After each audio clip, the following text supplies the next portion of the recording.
Hello. In this section, we will study a couple of properties which will help us to compute probabilities of events from given probabilities of other events. So in other words, you will start with some basic events, 2, 3 of them, depending on the case, and then the goal is to compute probabilities of events that can be described with these basic events. So if you want, it's basically a bunch of computation laws involving probabilities. Many of these laws can be actually proven very easily, some of them at least.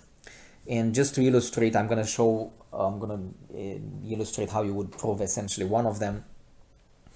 But for the rest of the section, or for the rest of the lesson, the idea is to make sure we use correctly these formulas. And remember, many of these formulas, most of them, if not all of them, are given in the formula sheet. So keep that in mind. You don't have to memorize them, you just have to basically use these formulas correctly in the problems. Although if you practice enough, then you will end up actually memorizing them anyway. So let's illustrate one of the most used probability law, starting with a familiar example, the one involving rolling a die. So just like before, the experiment that we're going to use in the beginning here as an example is rolling a die. And remember, the sample space in this case can be described by all the possible faces that the die can land on, from 1 to 6. And I'm going to use diagrams here. And so suppose, for instance, that we have two events, one which says you're going to end up with either 1, 2, 3, or 4. So let's call that event A. So that means the event that one of the faces is going to be 1, 2, 3, or 4 when you roll the die. And event B, let's say, is given by 3, 4, and 5. So if you were to illustrate the sample space like a box, here, when you have to put all the numbers 1, 2, 3, 4, 5, and 6, then event A would be this subset of the sample space, and event B would be this guy here, 3, 5, and 6. And obviously, as you can see, they have a common part, which is basically A and B. Remember, in the language of probability, intersection is read A and B. So the notation is used from the set theory because, remember, each event is identified by the outcomes that come up in that event. And when you have basically two events that have several outcomes in common, it makes sense to use the set notation for the intersection. Okay, so you could call, for example, A intersection B as the intersection of two sets, but you could also call it A and B if you view these sets as the outcomes of two events. So you could say, what's the probability? We're going to compute those probabilities immediately, but one question could be, what is the probability that you're going to end up with both A and B, right? I mean, both these two events. So there are only two possible outcomes when that can happen, right? I mean, if the die lands on 3 or 4. I want you to remember, and of course, the union of these three events, which in the language of probability can be read A or B, is going to be all the outcomes together from these three events, without repetitions, of course. So 1, 2, 3, 4, 5. So from the set theory, remember, we have the so-called counting formula, which states that the number of elements, so remember, this stands for the number of elements, this n stands for the number of elements. So the number of elements in the union of A and B is the number of elements in A plus the number of elements in B minus the number of elements in A intersection B. Okay, but and by the way, in this case, if we use this example, A union B is going to be equal to 5. I mean, the number of elements in the union is 5. Number of elements in A is 4, plus number of elements in B is 3. The intersection is made of 2 elements, and as expected, of course, the formula is verified. We know it's true, right? 5 equals 4 plus 3 minus 2. But what if I ask instead, what are the probabilities of each of these events? So remember, the probability of an event is the number of outcomes in that event over the total number of outcomes in the sample space. So since A contains 4 elements, I'm going to have 4 over 6. And purposely, I'm not going to simplify this fraction now, just to see how the formula works. Furthermore, the probability of B, that has only 3 elements, 3 outcomes, so that's going to be 3 over 6. The probability of the intersection is equal to 2 over 6. And the probability of the union is equal to obviously 5 over 6. I want you to look carefully that if you look at the probability of the union with the probabilities of A, B, and the intersection, you have basically an analogous formula with the number of elements in the set. Because remember, when you look at the probability of A union B, you're looking at the number of elements in A union B, right? The outcome is in A union B, divided by the total number of outcomes. And you know from the formula for the number of elements in the set that the number of elements in the union is n of A plus n of B minus n of A intersection B. The only difference is that when you compute the probability, you don't just count the number of elements in the event, but you divide it by the total number of elements. So therefore, you get the probability value. But notice if I distribute here the denominator, you end up with probabilities of A, B, and the intersection, right? So this will be the probability of A, and this will be the probability of B. This will be the probability of A intersection B. So we're not going to bother to prove all the other formulas, although we can still use this example as a framework if you want. I just want to point out how intimately related are probabilities with everything we know from set theory. Okay, so these probability formulas are based on formulas about counting elements in a set. So the formula related to the probability, which I'm going to write it now as a formula. So we just established that the probability of A union B, or A or B, is the probability of A plus the probability of B minus the probability of A intersection B. This is nothing but a restatement. Well, we can call it that. It comes from the set counting formula that we learned in a previous section. Now, you have to be picky and make sure you read it in the language of probability, right? This formula, you don't say number of elements in A union B. You're going to say probability of A and B. Always use the word and in relation to this symbol, excuse me, or, my bad here, A or B. And the word and, right, A and B, when you have the intersection. So 2 events to happen at the same time means A and B, or in other words, you look at the common outcomes between these 2 events. And we have a bunch of other formulas we're going to use repeatedly, and some other observations we're going to make in the next pages. Let me just emphasize 2 obvious formulas. The empty set, there is something called the impossible event. Sometimes this is useful in computations. Basically, the event E, the empty set. This is the symbol for the empty set, or the event with no outcomes.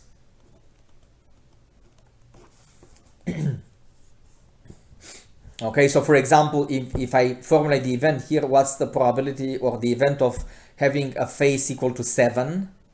Since that doesn't exist, there is no such outcome, so therefore that type of event will be described by the empty set. And stands the reason, obviously, that the probability of the impossible event is going to be 0. Furthermore, you can take as the whole sample space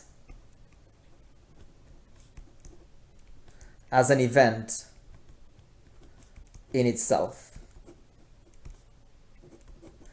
So for example, if I have S equals 1, 2, 3, 4, 5, 6 in this experiment of rolling a die, I have to specify what I'm talking about because only in that context, this is the whole sample space, then the probability of S is equal to 1. Because of course, no matter what you end up with, it's going to be always be one of these numbers, 1, 2, 3, 4, 5, 6. So you will always realize that event with each roll of a die. So that is basically a certain event, right, when the probability is equal to 1. So that's always the probability of the whole sample space. So stay tuned for the next page when we move on to some other examples and, of course, other properties of computing probabilities. All right, so other properties, I copied again the example before, just to illustrate it. And let's see, what about if you have formulations like this? So just for the record, again, A in my example is 1, 2, 3, and 4. B is equal to 3, 4, and 5. So what if I say you roll a die, and then I say, what is the probability of getting A, pay attention to the wording here, but not B. So get used to basically use math notations that we used already when we use words, when the problem uses words, because then you can relate it with a formula much easier. So notice the word and is implied here. If I say I want the probability of the event A but not B, if I were to be picky with the words, I should say I want A and not B. But instead of and is just essentially a gimmick of the English language, if you want, right? I mean, it's implicitly understood that I want the realization of both of these events, A and not B. Now remember, we have symbols from the set theory for that. Not B is the same as the complement of B. And in the language of probability theory, you use the intersection symbol. So basically what the problem is asking is really probability of A and, right, so we use the intersection symbol, complement of B. So as it turns out, you will see that there are actually formulas for this, which I want to illustrate briefly using this example. So let's go back to the rolling the die, right, with A and B taken from this example here in this left corner. So what are the events? Obviously, because the sample space is rolling the die, the denominator is always 6. Any probability I'm going to ask on this sample space will be over 6, because those are the possible number of outcomes. The question is, how many outcomes are here in the event A but not B? Well, they have to be in A, so we have 4 elements in A, but excluding those that are also in B. So I'm going to have to exclude the number of components or the number of outcomes. I made a mess here, sorry about that. So I have to exclude the number of outcomes in the intersection, which is 2 of them, right? 3 and 4. So 4 minus 2 on the top, that's 4 over 6 minus 2 over 6. Again, I want you to pay attention. This is essentially subtracting the probability of A, because you look at all the outcomes in A, but then you take out the probability given by the intersection. So you take out the number of outcomes in the common path between A and B, and that gives you another formula. So in this case it's 2 over 6, but the formula that we just basically illustrated with this example is that the probability of A but not B is the probability of A minus the probability of A and B. That's another extremely useful formula we're going to use in many applications. There is another formula also very useful, which is kind of related to this. So, for example, the probability of a complement. So let's say, and I'm not going to prove it this, I'm just going to illustrate it. The probability of a complement of an event, so basically the probability of not A, right? What's the probability of not realizing A? That's going to be 1 minus the probability of A. These two are somewhat related because, you know, imagine, for instance, you replace, well, here I'm going to illustrate with B, right? So let's say you replace A with the sample space, with the whole sample space. Well, the sample space intersected with B complement is just B complement because the sample space includes everything, but the probability of the sample space will be 1. So that's why that's where this 1 comes from. So this is essentially a particular case. This P of complement of A equals 1 minus P of A, it's a particular case of the one above. Another important definition, there will be lots of definitions here to keep in mind, because these are important in many applications, the so-called mutually exclusive events.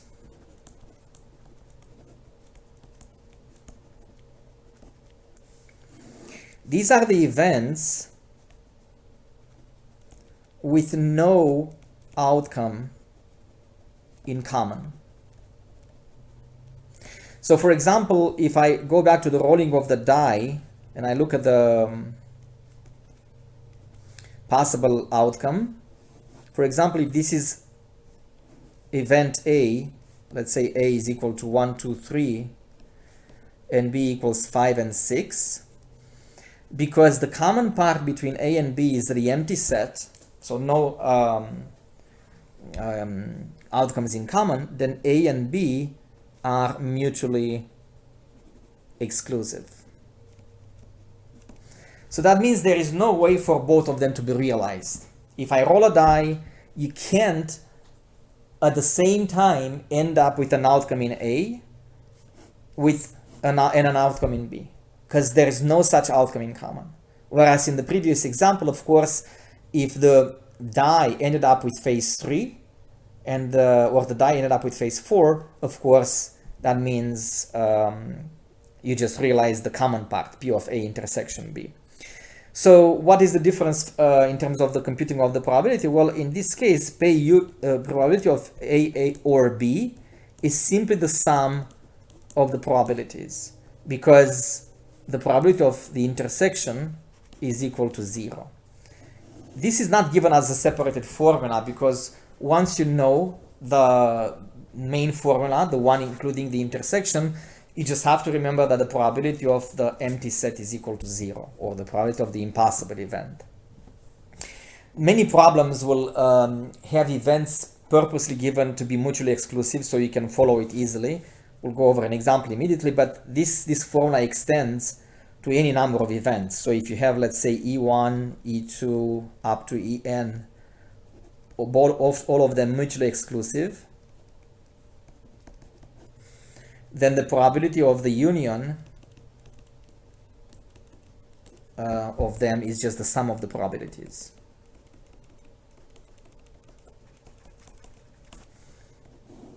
All right, so this extends to any number of events. The notion of mutually exclusive events is so important because sometimes the problem doesn't mention this aspect. You are responsible to figure this out. And let me show you an example from, let's say, a possible kind of real-life example. Suppose you look at, let's look at an example. Suppose you look at the buying preference of cars. So you look at a number of customers that buy only, let's put two brands here, only Honda and Ford cars. But you split these customers further into whether they prefer a large or a small car. So you could have, for example, this data given in this table, car type, on the first row, and the probability of buying.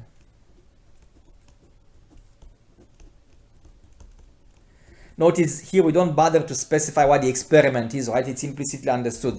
An average customer or a typical randomly selected customer buys one of these cars with the following probability. So again, let's say you look at just the customers that only buy these two brands, but then these are split further between the type of the car, large or small. So for example, those who prefer a Honda car, which is large, let's say the probability is 0.2. Any probability number should be between 0 and 1. The Honda small, let's say 0.3, the probability of buying. Let's say the Ford large car, probability of buying, let's say 0.4. And then the Ford small car, probability of buying, let's say 0.1. And again, if this is all there is to it, if I collected all the data possible according to this criteria, for this to be a valid probability space, remember all these probabilities should add up to 1, which they are in this case. Otherwise, it won't be a valid probability space, or not a valid assignment of probability if you want. Okay, so let's say the question is, what is the probability of buying a a small car? So the probability of buying a small car. So now we can label, by the way, these events. Let's say we call this event A, this one B, this one C, this one D at the end. The first thing to notice is that all of these events, A, B, C, and D, are mutually exclusive. The problem doesn't say so, hey, these are mutually exclusive, but that's inferred from the data.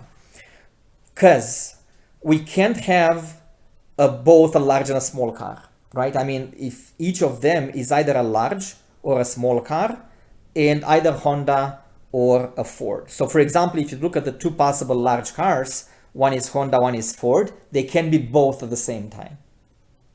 If I look at a Honda car, one of them is large, one is small, they can be at both at the same time. So the way the data is given is in such a way that there is no common outcome in these events. From the problem, we gather that these are mutually exclusive. So if I need to come up with an event based on these in the table, I'll just add the probabilities, because the probability of buying a small car, using my notation in this table, is the probability of event B or the probability of event D, right? The first, the second, and the fourth column. Why? Because those are the columns containing the small cars, one Honda, one Ford. And precisely because they are mutually exclusive, then the probability of the union, or the or B or D, is going to be the sum of the two probabilities. So in this case, 0.3 plus 0.1, which gives me 0.4, the probability that the customer will buy a small car. So make sure, again, it's very important to understand the concept of what a mutually exclusive, what a set of mutually exclusive events means, so that you can recognize it in the word problems. And stay tuned for some other properties and example as we move along. All right, so let's look at an example in which we don't have mutually exclusive events. But the problem, again, we're not mentioned this fact, is just basically inferred from the data. So suppose we have a group of 100 students, and we know that 60 of them take math or biology. Again, pay attention to the words were and not, things like that. We also know that 50 of them take math, and we know that 30 of them take biology. What is the probability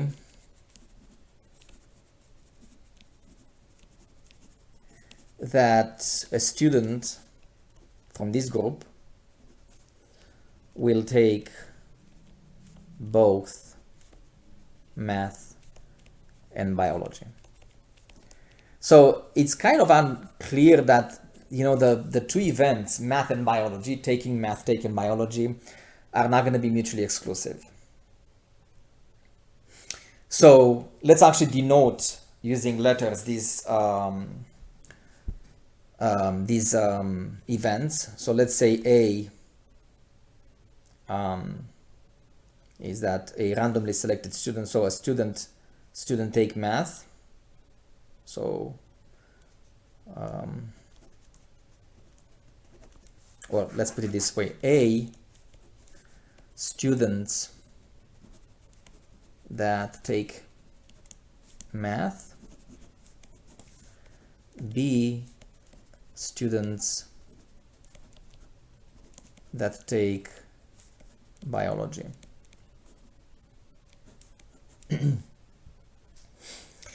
Because we know how many take math and how many take biology, and we know that there are 100 in total, basically we know that the probability of A is going to be 50 over 100. Again, we're not going to simplify it for now, just to see the denominators clearly.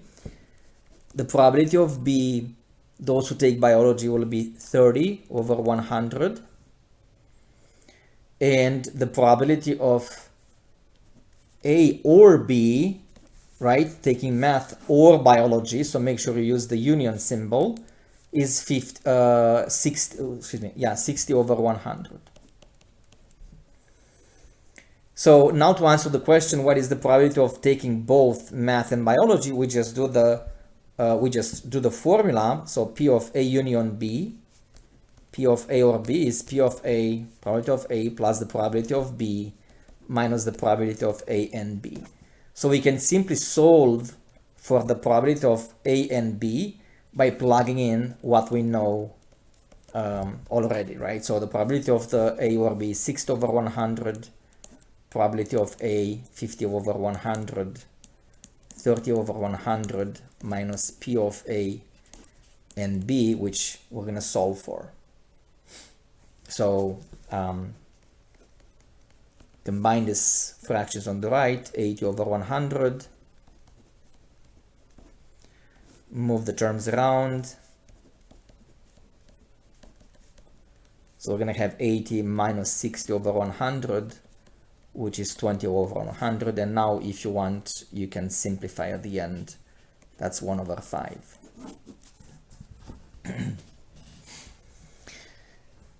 So this is how we use these formulas depending on what the problem is asking. Let's see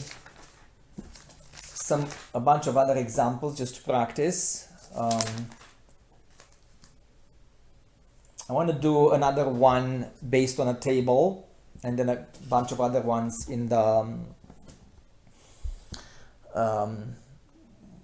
book. One of them, actually, there's another way to look at probabilities in terms of odds. That's another practical thing to know. I'm not going to insist too much on that, but it's something which you should know, and so therefore I teach it.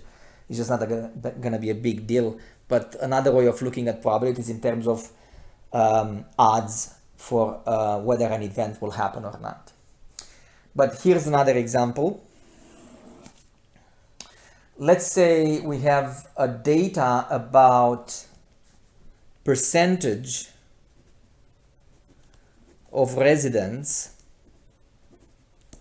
in a, let's say, city that take a certain number of air trips. So we're gonna do this table with two rows. So the number of air trips in the first row, and then the percentage of residents taking that number of trips. This type of data in terms of percentages is very useful because the percentage is also basically a probability if you think about. So, I mean, we can write it as a probability easily because if you think about it, if I say 30% take a trip, that means the probability of taking a trip is 30 over 100, right? So out of 100 people, 30 of them will take the trip. So essentially the number of outcomes is 30 in 100, and therefore 30 over 100 is the probability for that to happen. But make sure you actually write it as a decimal, as a probability, if the data point is given in percentage, like in this case. So for example, no trips at all, let's say 52% of the people take no trip at all. And let's say this is a table, for instance, for a given year or so. Between 1 and 2 trips, let's say 29% of the people take between 1 and 2 trips, including 1 and 2. Between 3 and 4 trips, let's say 8% of the people take that number of trips. And let's say 5 or more, we got to cover everything, remember, to have the correct probability assignment, 11%. Again, it's important that the percentages add up to 100%, because otherwise it means the data is incomplete, right? So indeed, if you look, 52 plus 29 plus 8 plus 11 is going to be 100. And again, in terms of probabilities, you can write them as probabilities like 52 over 100, 29 over 100, and so on. So in fact, we can actually write it down here as probabilities. 52% is 0.52. So the probability of no trips at all, let's say this is 0.29, this is 0.08, 0.11 as probabilities. And of course, they add up to 1 as it should. And now you can have various questions based on this table. So for example, what is the probability that a randomly selected person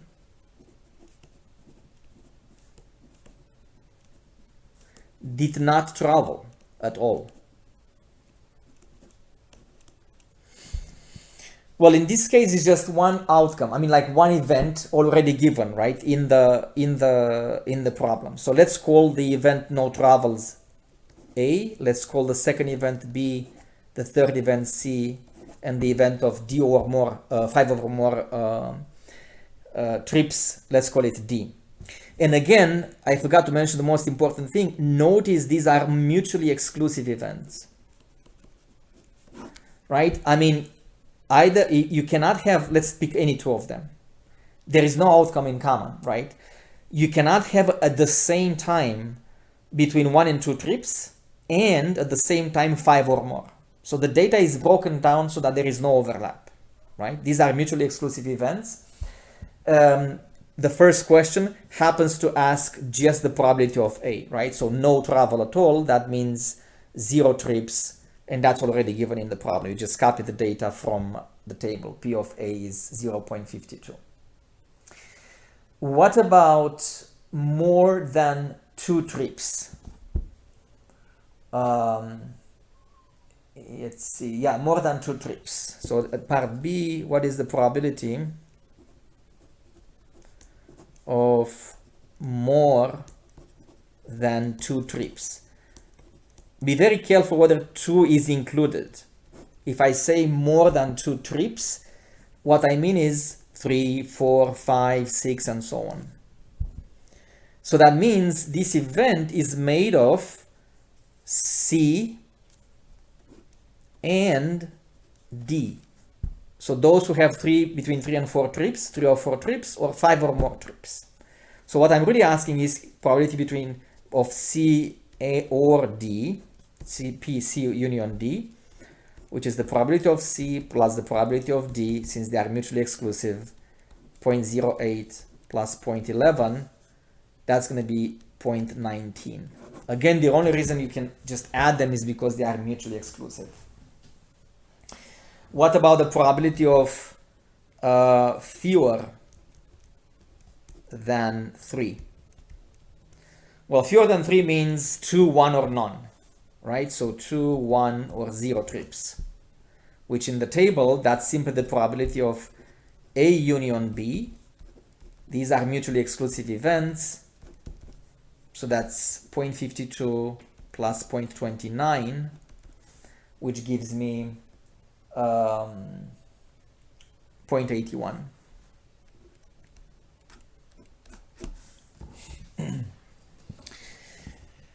All right, so with this in mind, we're going to move on to hopefully the last page of the, I think, we'll see. So hopefully the last page of the lesson. And I actually want to give you also an interesting example that some of you might know, but if you don't, it's actually a cool example, and I'll encourage you actually to not take my word for granted, but to run the formula with Wolfram Alpha or some computer algebra system to see that it is correct, because I'm not going to be able to show you on paper the actual computation, some interesting example.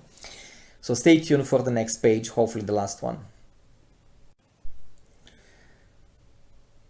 Okay, so actually before we discuss the odds, another way of looking at probabilities, let's actually review briefly the formulas we're going to use. And I'm going to add actually 2 formulas that are not mandatory, but they could be useful in many situations. So the first one, the probability of A union B, or A or B, is P of A plus P of B minus P of A intersection B, or and B. Remember, you read this as or, this as and in the language of events in the probability. The probability of the complement is 1 minus the probability of A. The probability of A and the complement is equal to the probability of A minus the probability of A and B. Let's see. There is another thing that these are called, I don't think the book mentions this, these are the so-called De Morgan laws. This comes also from set theory. It's not mandatory, but you might want to keep this in mind, or I don't remember if I wrote it in the formula sheet, but you can write it down and use it whenever you want to. So the complement of A and B is the complement of A and the complement of B. The complement of A and B, so the complement of the intersection, if you want, is the union of the complements. So these are very well-known laws in the set theory, which translate for events as well, because events, remember, are nothing but sets of outcomes. Whatever you know about sets can be applied to events. The only additional thing is that the events also have a probability attached to them. And actually, let's do one example similar to the homework based on these formulas to have it in in mind before we move on to the, like I said, to the odds. Looking at an event in terms of odds for or against an event. So suppose, for instance, you have A and B, 2 events, and we know that the probability of A is 0.8, the probability of B, let's say it's 0.5. Notice, because they don't add up to 1, you know already these have to overlap, so they're not mutually exclusive. And P of A and B, suppose, is equal to 0.2.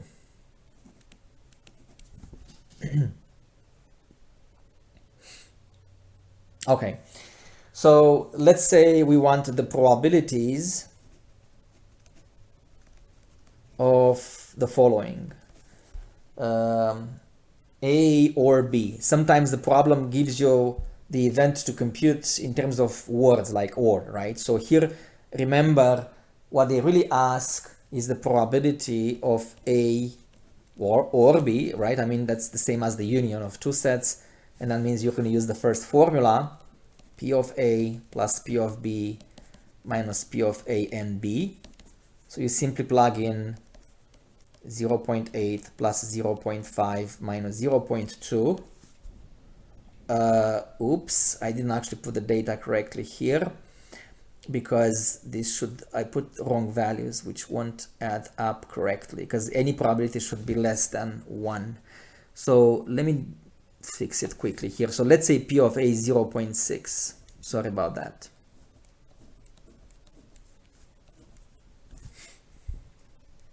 Yeah. So let's say P of A is 0.6, I should have used smaller numbers, and P of B 0.5. That means P of A plus P of B is 0.6 plus 0.5 minus 0.3, that's 0.6 plus 0.3. Those would not have been valid basically if, you know, with the original values, because any probability should be less than 1. Okay, so it's 0.9, the probability of A union B. Let's say the question is for the probability of A but not B. So remember, that's us asking A intersection complement of B. That's the same as P of A according to the formula above minus P of A and B. P of A is 0.6, P of A and B is 0.2. So the answer is 0.4. Moving on, what if the question is B but not A? So that means B and the complement of A. One thing I forgot to mention is that union intersection is commutative, right? I mean, B and A is the same as A and B.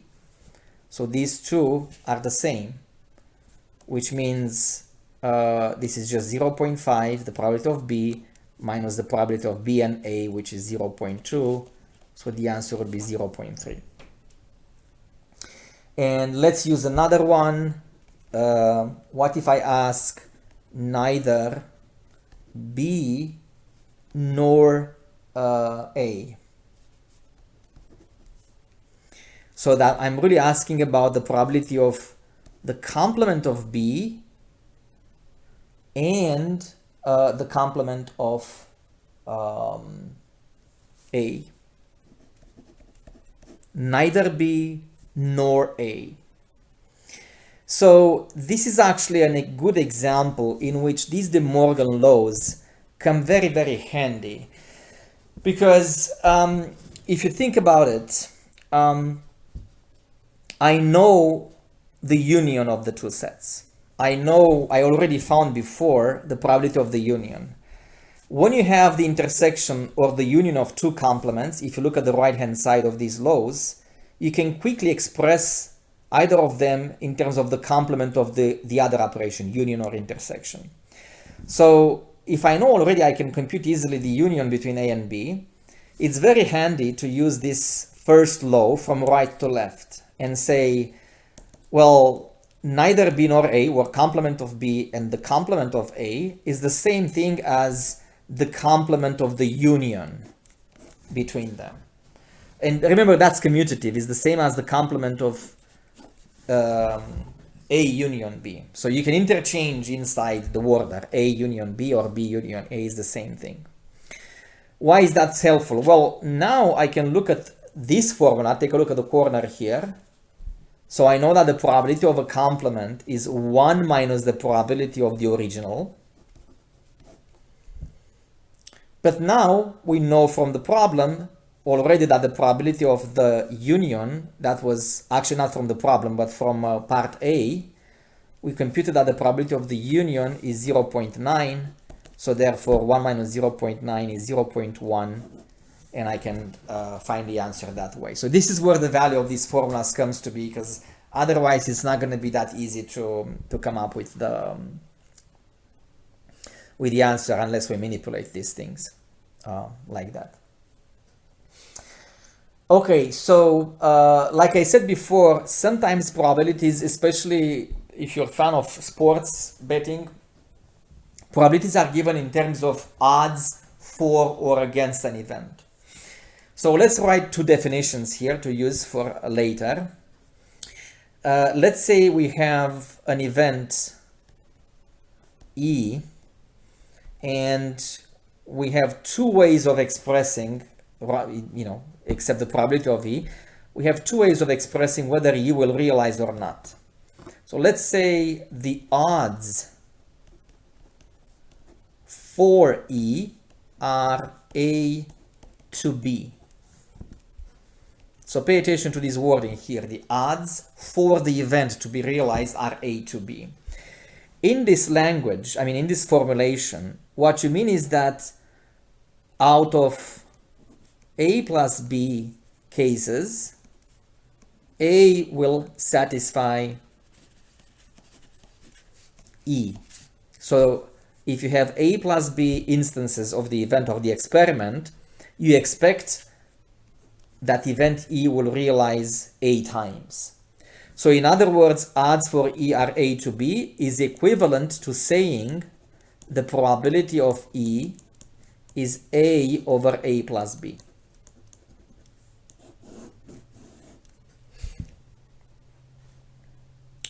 So on the flip side, another way of putting it is that you could say the odds against E, if you formulate it this way, are B to A. That's like saying out of, well, let's actually use the same notation. So let's say are A to B, because I want to give it as a formula, right? So the odds against E are A to B. That means out of A plus B cases,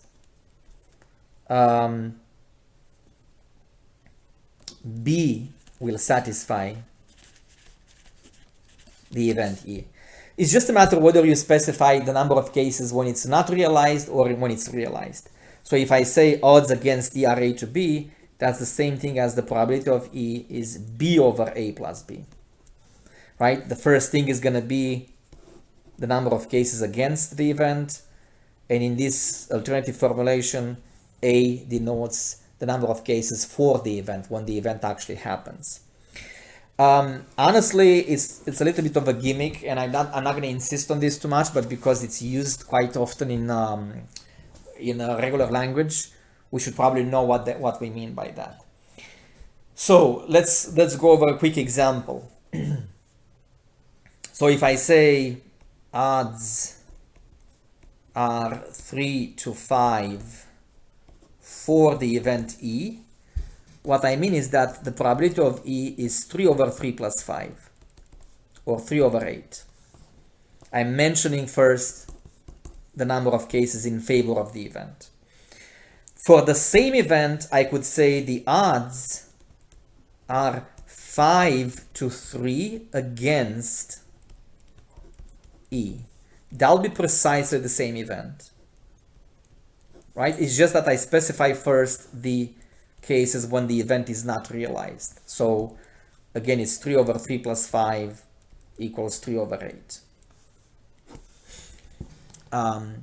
When you have a coin toss, for example, a fair coin, when the outcome is either heads or tails, of course you could say that the odds for H are 1 to 1. And against H are also 1 to 1 because the probability is 1/2 for both of them, either heads or tails. So you'll have a couple of questions. Make sure you ask them during the office hours if it's confusing about how you compute the probabilities from the odds to the probability or from probability to odds. It's not really a big deal. It's just make sure you actually know how to do that because it's kind of like useful knowledge to have. but I'm not going to insist too much on these type of questions for later. We're going to use just probabilities. So I'm going to finish with a cool example, in my opinion. I'm going to have to use a next page to do that.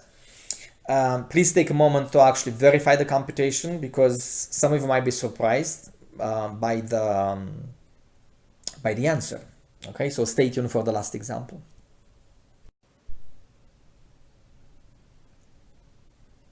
All right, so take a moment to write this down. And this will be a nice exercise also in terms of how we count stuff, in terms of the multiplication principle, if you want. This is surprising to some people, and I think it's a nice example, as a motivating example, why actually learning this stuff is very useful. It's very useful in life because you will end up, for example, making decisions on random events, and it's very useful to know, is it actually likely for something to happen or not? And the intuition actually sometimes plays a trick to us and fails us for one reason or another, because of the way we are wired to think, if you want. So I have a group of 32 students, and I ask, what is the probability that 2 of them share the same birthday? And by birthday, I really mean the full birthday, right? I mean like not just a month, for example, right? So day and month. Not the, okay, so forget, not the year. So birthday, I mean just the day and the month, right? But not just the month, because then you could say, okay, well, it's very likely. I mean, it's actually mandatory, right? If I have 32 students, of course, we're going to have lots of months in common, because there are only 12 months in the year. But when I ask about the full birthday, day and month, that seems kind of unlikely, because, and just to keep it simple, by the way, let's just assume that every year has 365 days. We know that there are, what's the name for that? I forgot the English word for that. When it has 366 days, right? I mean, there are years with 366 days. But let's just assume 365 just to make the computation easier. So there's lots of days, basically, and I have only 32 students. It seems basically not that likely that 2 of them actually have the same birthday. But I'll show you actually that the percentage or the probability of sharing the birthday, it's actually quite high. So in other words, if you want to make a bet, depending on how much money you are willing to lose, you actually should be pretty confident that you are going to win. You're not guaranteed to win. Remember, probabilities are never 100%. But if I say, for example, here's a business enterprise or a betting system in which the chance of winning it's 90% or so, then you might be willing actually to put some money because the chances are pretty high. But now let's come back to the math, and let's also realize that actually computing this probability is not that simple. Let's talk about the sample space first of all. I mean, how many possible outcomes do we have in this problem? And notice that I have basically 32 students, each of them with a possible birthday. So this is a typical problem for the multiplication principle, right? So I have student 1, student 2, student n, student 32. Each of them can have any birthday in a year.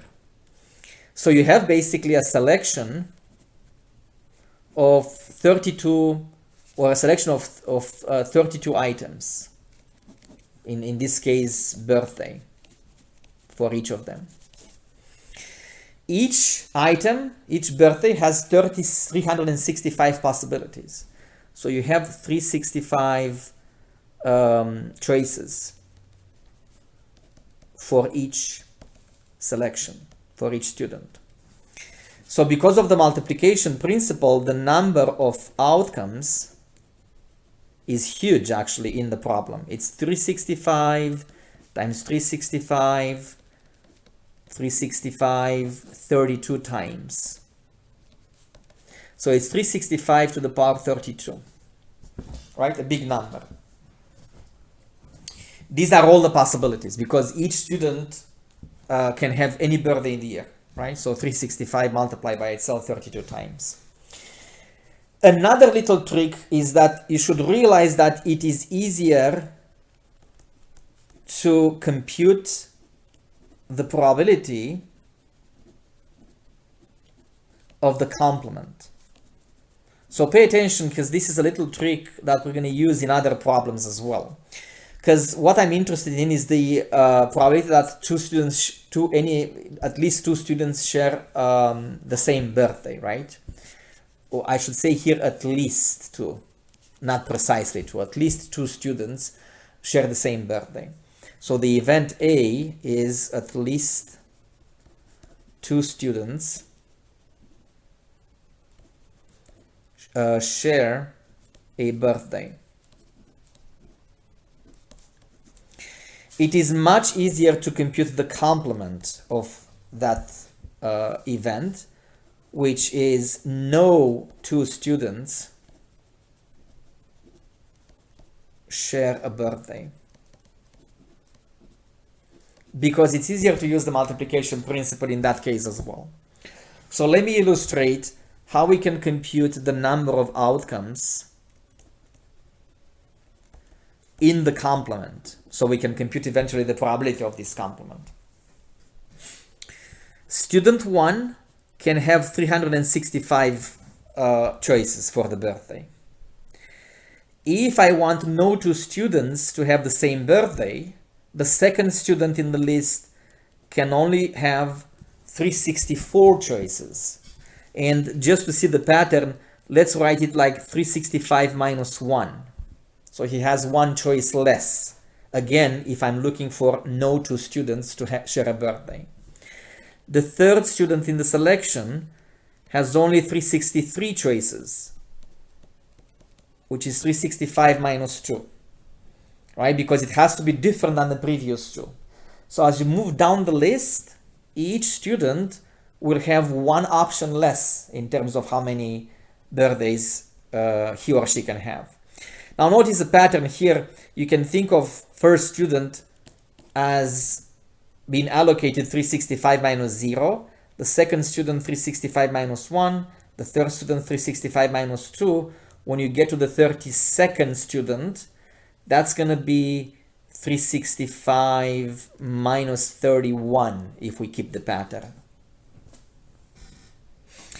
So using the multiplication principle, the number of outcomes in the event, in the complement of the event, is the product of these parentheses. So this is the time to use Wolfram alpha, and maybe I'll show you actually when we meet in the during the office hours. The probability of the complement, no two students share a birthday, is going to be 365 minus 0 times 365 minus 1 all the way up to 365 minus 31, which is divided by total number of outcomes, which is 365 to the power 32. If you use a computer algebra system, you will notice that the probability is 0.25. So it's 0.25 probability for no two students to share a birthday, which means the probability of, and remember the probability of the complement is 1 minus the probability of A. Remember the properties of the probability, which means if I replace this guy here on the left with 0.25 and then solve for P of A,